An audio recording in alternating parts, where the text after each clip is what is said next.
Alright, Seth, I did a little reading in the book here on the sealer. And, you know, it says anywhere between a 1.3 and a 1.5 tip. But what we have to remember when we talk about fluid tips, it doesn't take into consideration the air cap. Oh, you having a hard time over there? Huh? Doesn't take into consideration the air cap on the gun and how it atomizes the product. Now, I would think that the sealer is very comparable to your clear coat as far as viscosity. And, you know, if it's too thick to come out of the particular gun that you used, you're very clumsy for a cat, I have to say. You can add a little bit of reducer to it. I was reading right here. And let me see. I saw it.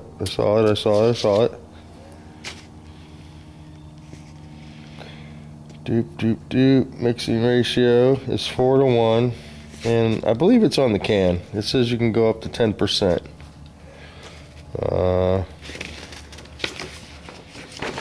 I wouldn't go much more than 5%, you know, and I would try to probably, you know, change the gun, because if you got the clear to lay down good, then the sealer should lay down good. You might have been putting it on a little too dry. You want to put it on wet, just like if you were gonna you know, lay the clear down. It says right here that it puts 0.5 to 1 mil down per coat, so that'll give you 2 mils with 2 wet coats. I did that video for you today. I finished that car in 180 and sealed it. We used the 124 medium gray. Ras Meadow, if you watch some of his videos, he used the, I don't think he used the sealer. He went right from paint to clear. So that's not a good example. But I'll use the sealer a couple more times. You know, like I said, my GTI that I spray the sealer with has a 1.5 tip. The finish line that I used to, or the starting line gun that I used to spray it with, had a 1.4 tip. So you just need to get comfortable with the sealer, and I think for your first time, you know, the car came out pretty good. A lot of the other guys that you see throw down their first paint job and they come out real good, they usually they painted a fender or some parts of the car, or you know, we've talked for 6 months leading up to the paint job. I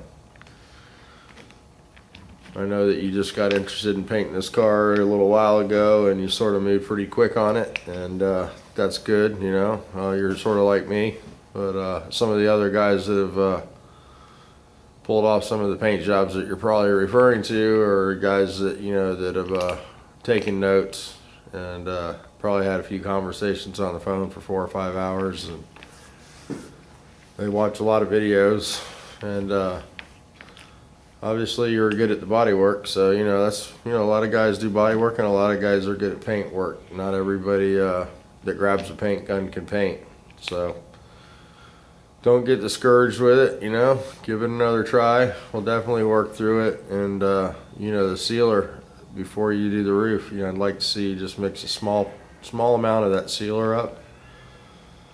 And what I'll do is I'll put some sealer in a pint, you know, so you have enough to get the roof done, no charge. And that way you can take a little of the sealer that you have now. I want you to take some sealer and mix it up, and I want you to get a panel or, you know, an old motorcycle tank or something, and spray the sealer until you're comfortable with it, because in your mind the sealer is the roadblock now, and until you get over that hurdle yourself, you're going to be nervous with the sealer. So I want you to mix a little sealer up.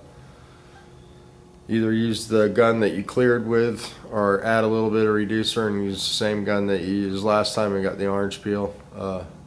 Low air pressure will cause the peel. High air pressure should make it lay out nicer.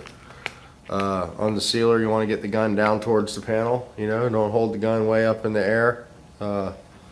Put it on just like you're clearing the car. You know, try to watch my videos and watch how I put the clear on, and maybe you'll watch that one I made for you today and watch, you know, the sealer how I put it on. Now, when you go over 180, you know, the sealer does go down a little rougher than when you go over 400 or, you know, the 320 like you did. So when you make the panel super fine like that, it should go on almost like glass, you know. You don't have to let it flash off. You can go over that semi-wet, you know. You just follow the instructions as far as that goes. Everything looks good, man, other than the, you know, the dirt and the orange peel issue. So dirt is something that's aggravated by the cold weather, and it doesn't help when the furnace is kicking on and off.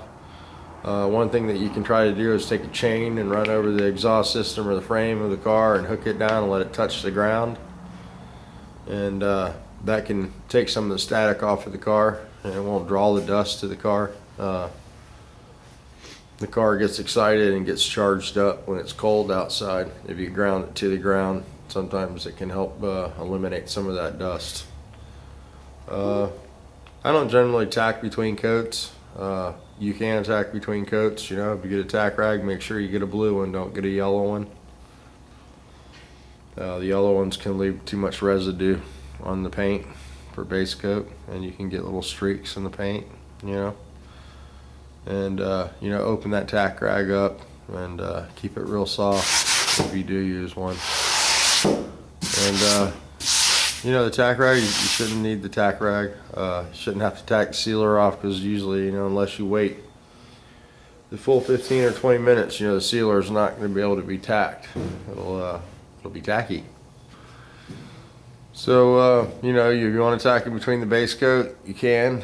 I don't usually do it, you know. Unless you're putting your base coat on really dry, you really don't need to. If you get a lot of dirt, obviously you're going to need to tack that out. Now you can also, you know, if you're going to have a lot of dirt, let that sealer flash off good, you know. Let it flash off for 15-20 minutes before you start basing your car. And if you get a little nib or something in the sealer, you can take a little 1000 grit, a little 1500, and you can sand those little nibs out. Same with the base. You know, if you get all your base done and you don't like the amount of dirt that's in your base, you can take a piece of 1000 grit with a little bit of water and nib those spots out, and just dust a little base over it after you sand it, you know, and you'll be fine. Yeah, I think you'd be surprised if you 1500, that clear that you got on there, how much it'll flatten the panel out, even though the sealer had some orange peel in it. You'll be surprised how much buffing helps it. So anyhow, sorry I haven't been making a lot of videos, guys. I haven't been feeling too good. I'm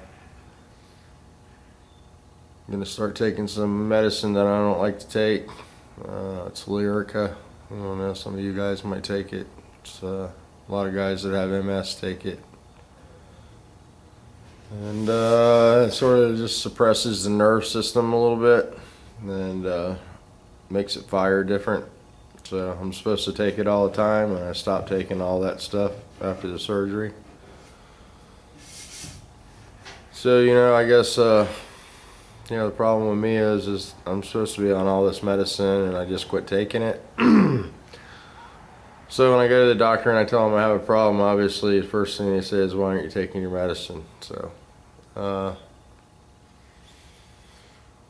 don't know what's going on. You know, I think I just overdid it. Walked around too much last weekend, or I went to that race and shouldn't have done that. And you know, it takes time to recover. Anytime I do something like that, I pay for it, and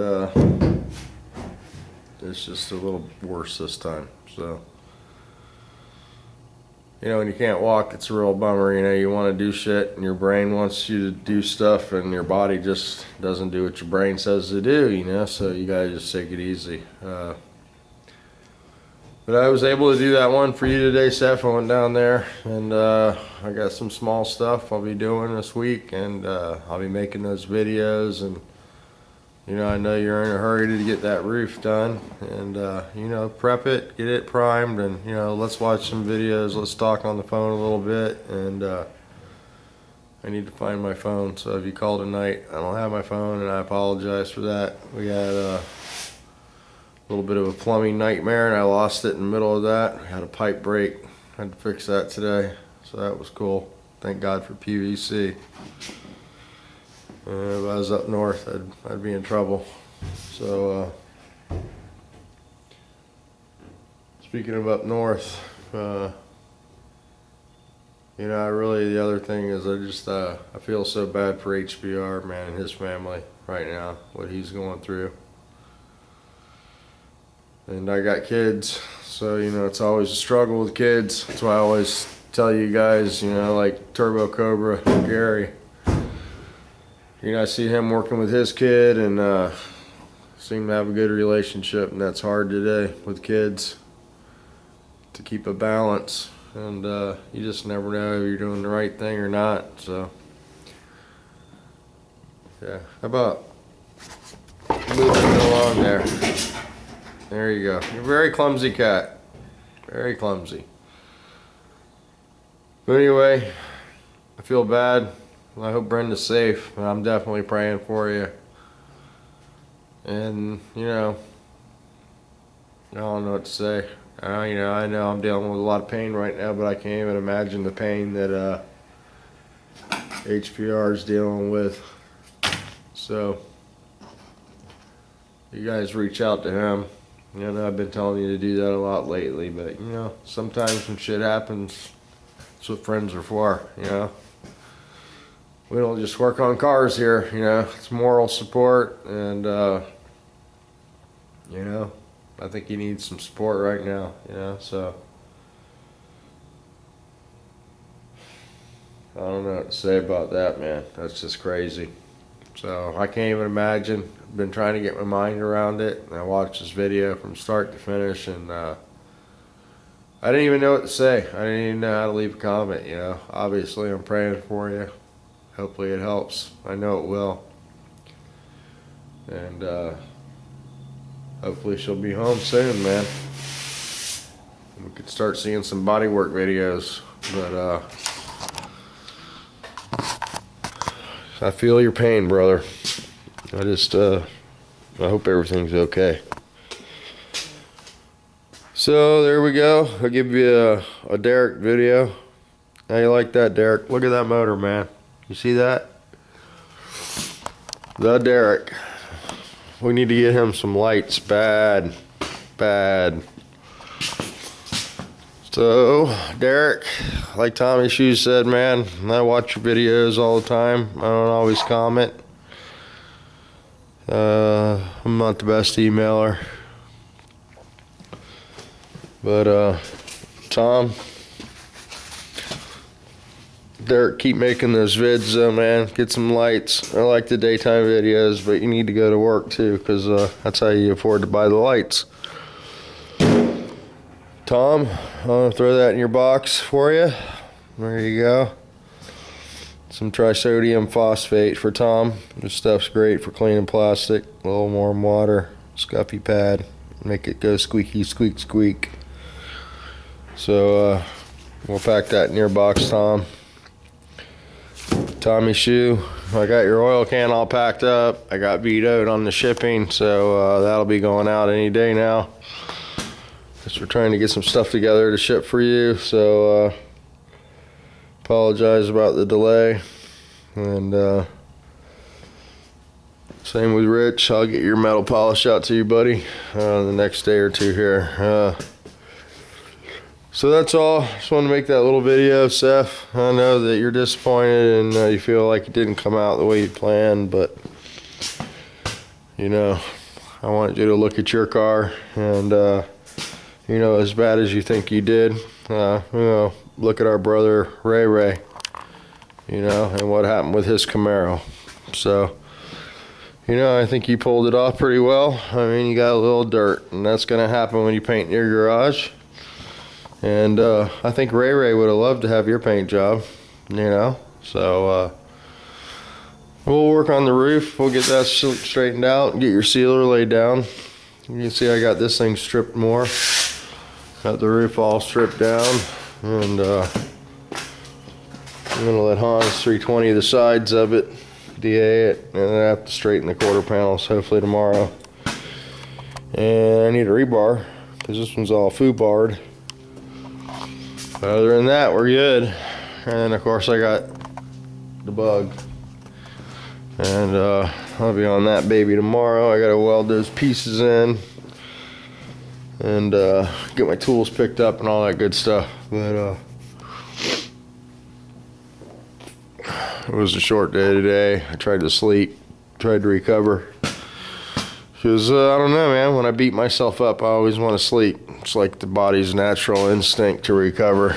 I guess you can't be foolish when you're sleeping, so I don't know what to say about that, you know? It's like, when I'm awake, I want to be doing shit, and I know I'm not supposed to be doing stuff, and, you know, I'm going crazy not doing stuff, so I'd love to have a job again. You guys that work every day and get to hang out with people and interact with people. That's why I do YouTube. It's my it's like going to work, you know. I get to see you guys and hang out with people and you know, have friendships and stuff, because I don't get to do that stuff anymore, you know. It's not like anybody's ever gonna give me a job again. I fill out the medical part and they're like so I don't know. It'd be easier at this point just to fill out the bones that weren't broke, and instead of writing the ones that are broken. So I don't know. I just know that, you know, I don't know what I'm trying to say. Some of you guys that think it sucks working, you know, once you don't get to work anymore, I think that you would have a different opinion on that. So I wanted to show this to Ron. I don't know if you watched my videos much anymore, Ron. I found this the other day. This is brand new for a Chevy truck. I don't know if this is something you can use or not. It's a voltmeter. Any of you guys in the YouTube garage that are Chevy guys, I have this. It's new. It's very light, so if somebody would like this, I could probably put this in an envelope and ship it their way. So I need to go through all this crap that I got and thin it out. I got too much crap. I figured that out the other day. So stuff like this just laying around everywhere. Bearings, motors, cranks, rods. Old go-karts. Dave, we got 3 of these go-karts. I know Dave's Customs asked me about these things. This particular chassis here was what was it, stock medium champion. Andrea used to race this. This was her kart. It's a trick offset chassis, like you said. And the spindles will give you an idea of the vintage. It's late 90s, you know, back when they used to just replace spindle bearings all the time, and now the cart's got some really bad spindles, and they're really beefed the front of these things up. But and I have 3 of these. I have 2 tricks and 1 probe, and the probe is mine. Me and my buddy from up north were racing Andrea's cart, and we'd put our unlimited motor on her cart and go race it, and she told us that we had to go buy our own carts. And I got the other cart that I have is used to belong to Casey Mears, and I bought it from his uncle or something, and that cart's in the shed over there, and it looks pretty much like this one. It's just a frame now. And what else? The probe. I bought the probe. It's all titanium and chrome moly. It's a pretty trick cart, because when I used to be fat, I had to get the lightest cart possible to make weight. So maybe one day we'll do some go-kart stuff. I got a couple motors laying around. They're all alcohol motors. I loaned one of my motors out to Noel, and he ended up not using it. I need to get that back. Here's the motor. It's a new block. It's got a close to a standard bore, small valve motor. And we used to run the unlimited class, and a buddy of mine, we were out driving around at lunchtime one day, and he said we should go to the hobby store and buy some nitromethane. instead of alcohol. We put a little of that Blue Thunder in there, man, and it just made them haul ass, except it was a little oily. So we ended up going to the forged rods. And let me see back here if I can put my hands on anything. But basically we just put a forged rod in them and a good flat top Wiseco piston. And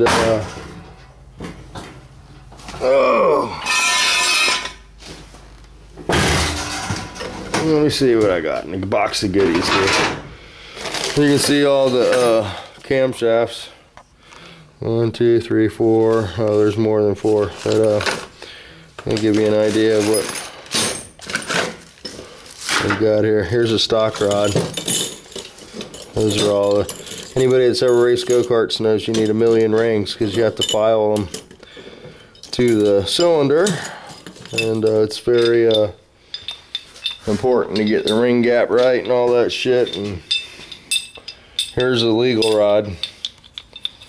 This is a rod right out of the box, and depending on what track you're running at, you know, you can get away with doing a few things to these rods. We'd run these about 2 or 3 races, take them out and throw them away. Well, I keep them in the toolbox. These are all brand new, used.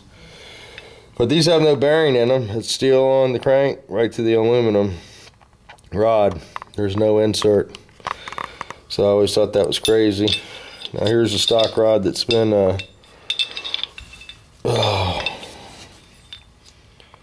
it's been cryoed and polished, and I don't know. It's pretty dirty, but you can see the difference. You know, you can see the beam on this one's all polished flat. This would get you thrown out, this one. But every once in a while we go to a track that didn't tear down the bottom of the motor, so we'd run those and turn the motor harder. And if you really want to cheat your ass off, this is why we run the Unlimited class. I used to have to build new motors for Andrea every weekend to keep her out front, because it's just a real competitive sport, and there's always somebody coming up with something. Here's the billet rod. These are pretty cool, man. Nice piece, dude. This is a ARC, but these have a bearing in them, an actual insert, and you know, you can turn the motor a lot harder, and these won't break. Never had broke one of these. You turn them 9,800, 10,000 RPM all day long.